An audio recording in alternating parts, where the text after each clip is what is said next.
പലപ്പോഴും അത്ഭുതപ്പെടുത്തിയിട്ടുണ്ട് CPM-ൻ്റെയും മറ്റും സ്ഥാനാർത്ഥി പട്ടിക പുറത്തു വരുമ്പോൾ. അതുവരെ നമ്മൾ കേൾക്കാത്ത ചില പേരുകൾ, പൊതു സ്വതന്ത്രരുടെ അല്ലെങ്കിൽ സാമൂഹിക രംഗത്തുള്ളവരുടെയൊക്കെ ഒരു കടന്നുവരവ് ഈ സ്ഥാനാർത്ഥി പട്ടികയിൽ പലപ്പോഴും ഉണ്ടായിട്ടുണ്ട്. പക്ഷേ ഇത്തവണ അത്ര വലിയ സസ്പെൻസുകൾക്കിടയില്ല എന്നതാണ് പുറത്തു വരുന്ന സൂചനകൾ. മറ്റൊന്നുമല്ല, വീണ്ടും തുടർഭരണം ഉറപ്പാക്കണം. അതിനുവേണ്ടി എല്ലാ സാധ്യതകളും പയറ്റുകയാണ്. ഇളവുകൾ അനുവദിക്കുന്നുണ്ട്. ഒപ്പം തന്നെ പരിചയസമ്പന്നർ പുതിയതായി ഒരുപക്ഷെ കഴിഞ്ഞ തെരഞ്ഞെടുപ്പിൽ മാറി നിന്നവർ സ്ഥാനാർത്ഥികളായി വന്നാലും അത്ഭുതപ്പെടാനില്ല. അതിൽ പ്രായപരിധിയിൽ പോലും ചില ഇളവുകൾ ഉണ്ടായാലും അത്ഭുതപ്പെടേണ്ടതില്ല എന്നതാണ് സാഹചര്യം. എന്തായാലും അത്തരം ആലോചനകൾ നടക്കുന്നു എന്നതാണ് സാഹചര്യം. പോളിറ്റ് ബ്യൂറോ അംഗമടക്കം നിയമസഭയിലേക്ക് മത്സരിക്കുന്നു എന്നതാണ് അരുൺ സൂചിപ്പിക്കുന്ന റിപ്പോർട്ടിൽ പറയുന്നത്. എന്തായാലും വളരെ പ്രധാനപ്പെട്ട കാര്യമാണ് CPM-ൻ്റെ ഈ ആലോചനകൾ. CPM സെക്രട്ടേറിയറ്റ് യോഗം തിരുവനന്തപുരത്ത് പുരോഗമിക്കുകയാണ്. ഈ വിഷയങ്ങളിലടക്കമുള്ള ഒരു പ്രാഥമിക ചർച്ചകളും ഇക്കാര്യത്തിൽ നടക്കുന്നു എന്ന് വേണം നമുക്ക് മനസ്സിലാക്കാം. നമ്മൾ മറ്റൊരു വാർത്തയിലേക്ക് പോകുമ്പോൾ, മുൻ കേന്ദ്രമന്ത്രി ഇപ്പോൾ CPM-ൻ്റെ ഇടതുപക്ഷ സഹയാത്രികനായ KV തോമസ് നിയമസഭയിൽ ഇടതുമുന്നണി സ്ഥാനാർത്ഥിയാവാനുള്ള സാധ്യതകൾ ഉയർന്നു കേൾക്കുകയാണ്. എറണാകുളം മണ്ഡലത്തിൽ KV തോമസിനെ മത്സരിപ്പിക്കാൻ നീക്കമുണ്ട് എന്നതാണ് സൂചന. മണ്ഡലത്തിലെ വിപുലമായ അദ്ദേഹത്തിൻ്റെ ബന്ധവും ലത്തീൻ സഭാ നേതൃത്വവുമായുള്ള അടുത്ത ബന്ധവുമൊക്കെയാണ് KV തോമസിന് സാധ്യത നൽകുന്നത്. UDF-ൻ്റെ സിറ്റിംഗ് സീറ്റായ എറണാകുളത്ത് മറ്റൊരു മികച്ച പേര് കണ്ടെത്താൻ കഴിയാത്തതുകൂടിയാണ് ഇടതുമുന്നണി KV തോമസിലേക്ക് എത്തുന്നത് എന്നതുകൂടിയാണ് പ്രധാനപ്പെട്ട സാഹചര്യം. നമുക്ക് നോക്കാം KV തോമസിൻ്റെ പ്രത്യേകതകൾ. KV തോമസ് വളരെ പ്രധാനപ്പെട്ട സ്ഥാനാർത്ഥിയാണ്. മണ്ഡലത്തിൽ വലിയ സ്വാധീനമുള്ള വ്യക്തിയാണ്. എറണാകുളത്ത് നിന്ന് പലതവണ MLA-യും MP-യുമായ വ്യക്തിയാണ്. അങ്ങനെ വലിയ സ്വാധീനമുള്ള പ്രബലനായൊരു വ്യക്തിയാണ് കൂടിയാണ് KV തോമസ്. KV തോമസ് അദ്ദേഹത്തിൻ്റെ മണ്ഡലത്തിൽ നിർണായകമായ സ്വാധീനം, ജില്ലയിലെ മറ്റ് സാമുദായിക സംഘടനകളുമായുള്ള അദ്ദേഹത്തിൻ്റെ അടുത്ത ബന്ധം, CPM-ൻ്റെ സഹയാത്രികനായിരിക്കുമ്പോഴും കോൺഗ്രസ് ഇടങ്ങളിൽ അദ്ദേഹത്തിന് വലിയ സ്വാധീനം, കോൺഗ്രസ് വോട്ടുകളെ അടക്കം സ്വാധീനിക്കാനുള്ള കഴിവ്. എറണാകുളത്ത് നിന്നും പലതവണ MLA-യും MP-യുമായി വിജയിച്ച വ്യക്തിയാണ്.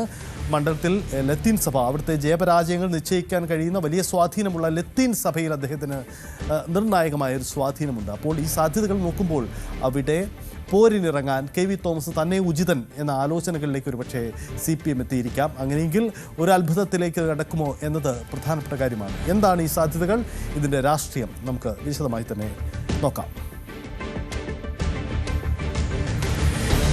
ഡാനി ഇപ്പോൾ എനിക്കൊപ്പം ചേരുന്നുണ്ട്. ഡാനി, KV തോമസ് എന്ന പേരിലേക്ക് ഇന്ന് ആലോചനയിലേക്ക് CPM കടന്നുവെങ്കിൽ അത്ഭുതമില്ല. നമ്മൾ ഏറെക്കുറെ പ്രതീക്ഷിക്കാവുന്ന ഒരു കാര്യം തന്നെയാണ്. പക്ഷേ ഇതിന് KV തോമസ് തയ്യാറായിട്ടുണ്ടോ, മറിച്ച് CPM-ഉം ഔദ്യോഗികമായി തീരുമാനമെടുത്തിട്ടുണ്ടോ? കാരണം എന്നും കോൺഗ്രസിലെ സ്ഥാനമോഹിയാണ് എന്ന ആക്ഷേപം നേരിട്ട വ്യക്തിയാണ് KV തോമസ്. അദ്ദേഹം വീണ്ടും സ്ഥാനാർത്ഥിയാവുമ്പോൾ അത്തരം ആക്ഷേപങ്ങളെയും നേരിടേണ്ടി വരും.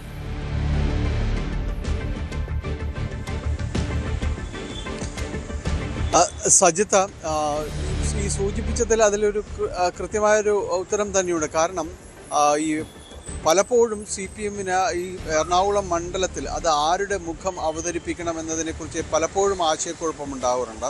കഴിഞ്ഞ കുറച്ച് നാളുകളായി CPM-ൻ്റെ ഒരു സഹയാത്രികൻ എന്ന രീതിയിൽ തന്നെ KV തോമസ് മുന്നോട്ട് പോകുമ്പോൾ ഒരുപാടൊന്നും അലയേണ്ടതില്ല എന്ന രീതിയിലേക്ക് തന്നെയാണ് ഇപ്പോൾ CPM ഒരു ചർച്ചകൾ സജീവമാകുന്നത്. കാരണം KV തോമസിനെ പറഞ്ഞ് പരിചയപ്പെടുത്തേണ്ട യാതൊന്നും തന്നെ എറണാകുളം മണ്ഡലത്തെ സംബന്ധിച്ചിടത്തോളം ഇല്ല.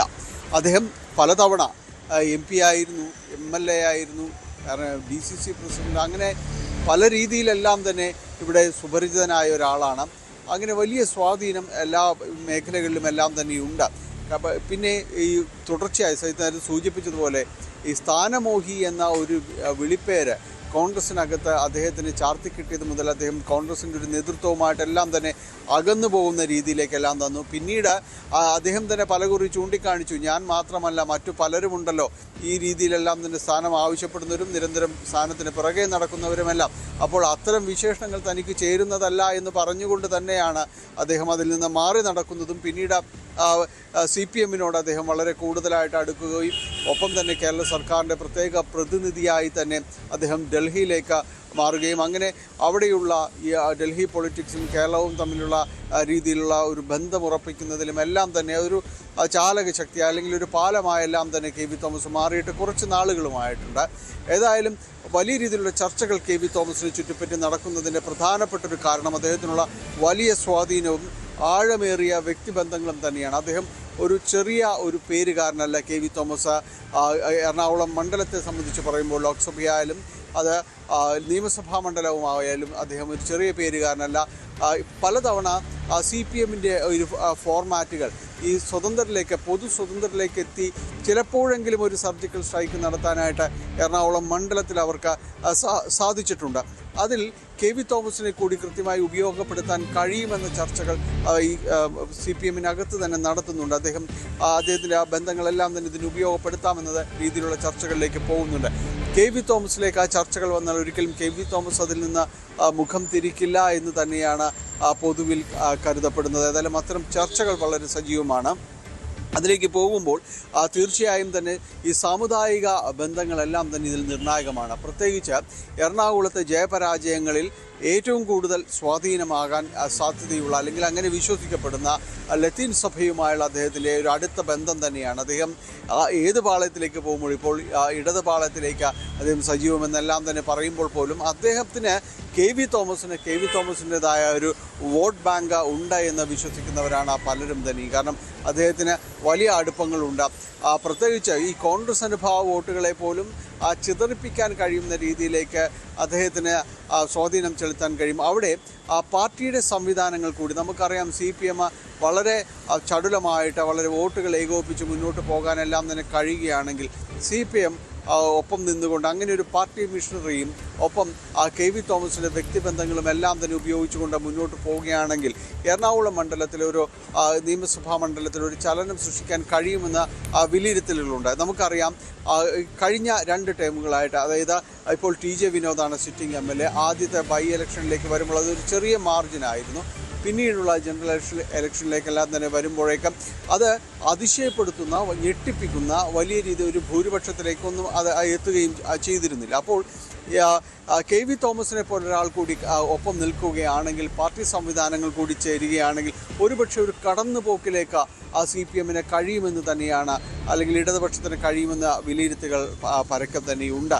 പക്ഷേ ഇപ്പോഴുള്ള ഈ തദ്ദേശ തെരഞ്ഞെടുപ്പുമായി ബന്ധപ്പെട്ടുള്ള ഒരു ട്രെൻഡ് അനാലിസിസിലേക്കെല്ലാം തന്നെ വരുമ്പോൾ കാര്യങ്ങൾ കുറച്ച് കട്ടിയാണ്. പ്രത്യേകിച്ച് എറണാകുളം പോലുള്ള ഒരു മേഖല എറണാകുളം ജില്ല എന്ന് പറയുന്നത് ഏത് സാഹചര്യത്തിലും ഒരു ഇടതുപക്ഷത്തിൻ്റെ ഒരു കടന്നുകയറ്റത്തെ പ്രതിരോധിക്കാൻ കഴിയുന്ന രീതിയിലുള്ള സംവിധാനങ്ങൾ UDF-ന് പ്രത്യേകിച്ച് കോൺഗ്രസിനെല്ലാം തന്നെ ഉള്ള ഒരു മേഖല കൂടിയാണ്. അത്ര എളുപ്പമല്ല എങ്കിൽ കൂടിയും KV തോമസിൻ്റെ പേരുകൾ വളരെ സജീവമായിട്ട് തന്നെ ചർച്ച ചെയ്യുന്ന പേരുകളിലൊന്നാണ്.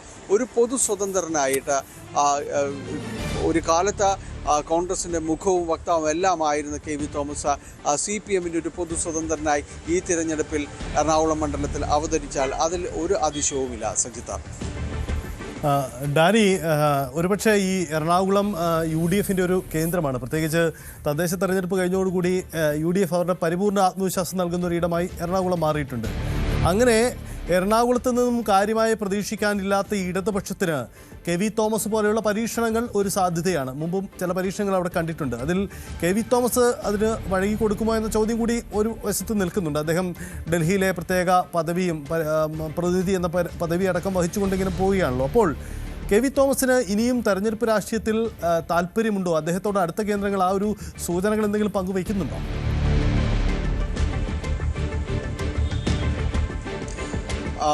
സജിത്ത്, ഇക്കാര്യത്തിൽ KV തോമസ് ഇനി തെരഞ്ഞെടുപ്പ് രാഷ്ട്രീയത്തിലേക്ക് ഇനി താൻ ഒരിക്കലും ഇല്ല എന്നൊരു അങ്ങനെയൊരു പരസ്യ പ്രഖ്യാപനമോ കാര്യങ്ങളോ ഒന്നും തന്നെ നടത്തിയിട്ടില്ല. പക്ഷേ നിലവിലത്തെ സാഹചര്യത്തിൽ അദ്ദേഹം ഇപ്പോൾ ഒരു തീർച്ചയായും തന്നെ പാർട്ടി നൽകിയിരിക്കുന്ന, CPM നൽകിയിരിക്കുന്ന, ഇടതുപക്ഷം നൽകിയിരിക്കുന്ന ഒരു അധികാരം തന്നെയാണ് ഇപ്പോൾ പ്രത്യേക പ്രതിനിധിയും മറ്റ് പദവികളും എല്ലാം തന്നെ വഹിക്കുമ്പോൾ. അപ്പോൾ സ്വാഭാവികമായും ഇനിയും ചില ഉത്തരവാദിത്തങ്ങൾ ഏറ്റെടുപ്പിച്ചാൽ അദ്ദേഹം അതിൽ സജീവമായുള്ള സാധ്യത തന്നെയുണ്ട്. പ്രത്യേകിച്ച് നമുക്കതിൽ മനസ്സിലാക്കേണ്ടത് തൃക്കാക്കര ബൈ ഇലക്ഷൻ കാര്യങ്ങളും എല്ലാം തന്നെ വരുമ്പോൾ അദ്ദേഹം ആ വേദിയിലെല്ലാം തന്നെ വളരെ സജീവമായിരുന്നു. തെരഞ്ഞെടുപ്പ് വേദികളിലും എല്ലാം തന്നെ അദ്ദേഹം വളരെ സജീവമായിട്ട് പങ്കെടുക്കുകയും മുന്നോട്ട് പോവുകയും എല്ലാം തന്നെ ചെയ്തു. ഒരുപക്ഷെ ആ ഘട്ടത്തിൽ പോലും അദ്ദേഹം സ്ഥാനാർത്ഥിയാകുമോ എന്നൊരു ചർച്ചകൾ തന്നെ പലയിടങ്ങളിലും തന്നെ ഉയർന്നതാണ്. അന്നും KV തോമസിനെ ചുറ്റിപ്പറ്റി വലിയ രീതിയിലേക്ക് വന്നിരുന്നു. പക്ഷേ അദ്ദേഹത്തോട് അടുപ്പമുള്ളവർ പറയുന്നത് അദ്ദേഹത്തിന് അന്ന് ആ രീതിയിലേക്ക് ഒന്ന് ഒരുങ്ങിയെടുക്കുക അല്ലെങ്കിൽ ഒന്ന് സന്നദ്ധമാകുക എന്നാണ്. KV തോമസ് ഒരു തന്ത്രങ്ങളുടെ ഒരു ആശാനായിട്ടാണ് പൊതുവിൽ തന്നെയും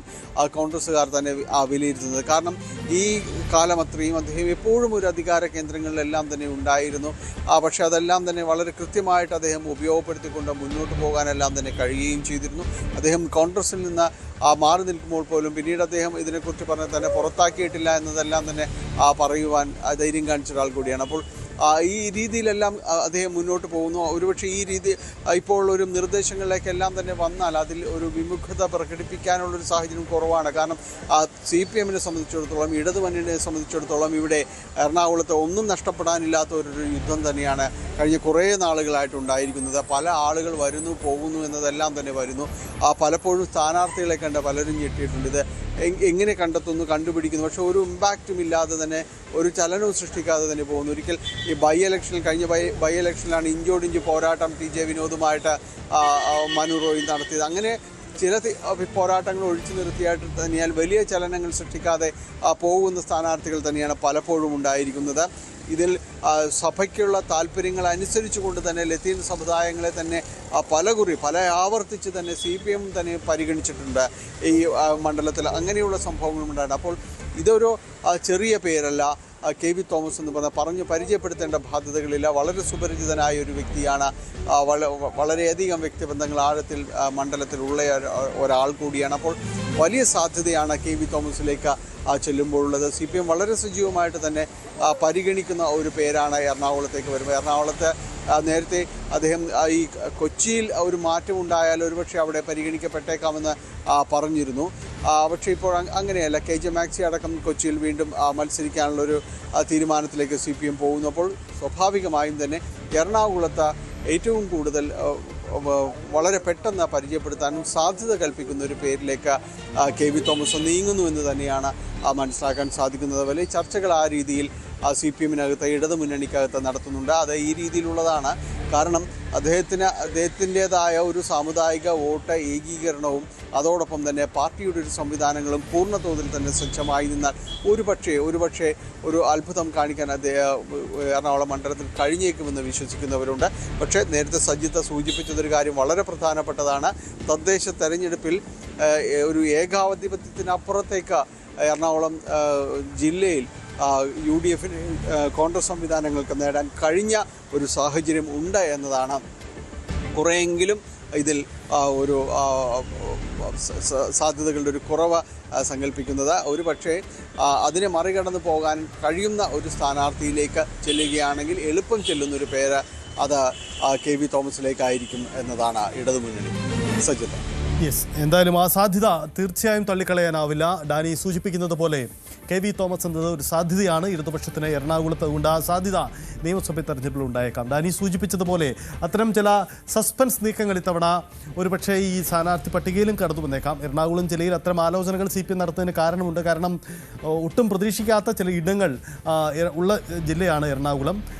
കൊച്ചി എന്ന ജില്ല ലത്തീൻ സഭയ്ക്ക് സ്വാധീനമുള്ള ഇടമാണ്. പക്ഷേ ആ കൊച്ചിയിൽ CPM-ൻ്റെ സിറ്റിംഗ് സീറ്റാണ്. KJ മാക്സി അവിടെ MLA ആണ്. അദ്ദേഹത്തിൻ്റെ വീണ്ടും മത്സരിക്കാനാണ് സാധ്യത. അങ്ങനെയെങ്കിൽ പിന്നെ സാധ്യത എറണാകുളം മണ്ഡലമാണ്. TJ വിനോദ് എറണാകുളം മണ്ഡലം മുമ്പ് KV തോമസ് തന്നെ അവിടെ MLA ആയിരുന്ന വ്യക്തി കൂടിയാണ്. അപ്പോൾ സ്വാഭാവികമായും തൻ്റെ ആ പഴയ മണ്ഡലത്തിലേക്ക് UDF സ്ഥാനാർത്ഥിയായി, UDF-ൻ്റെ കോൺഗ്രസിൻ്റെ പ്രതിനിധിയായി അദ്ദേഹം ഇരുന്ന ആ പഴയ മണ്ഡലത്തിലേക്ക് അദ്ദേഹം ഇടതുപക്ഷ സ്ഥാനാർത്ഥിയായി എത്തുമോ എന്ന ചോദ്യമാണ്. അങ്ങനെ KV തോമസ് എന്ന സാധ്യത CPM കേന്ദ്രങ്ങളിൽ ഗൗരവമുള്ള ആലോചനയിൽ ഉണ്ട് എന്നതാണ് റിപ്പോർട്ടുകൾ. ഇടവേള.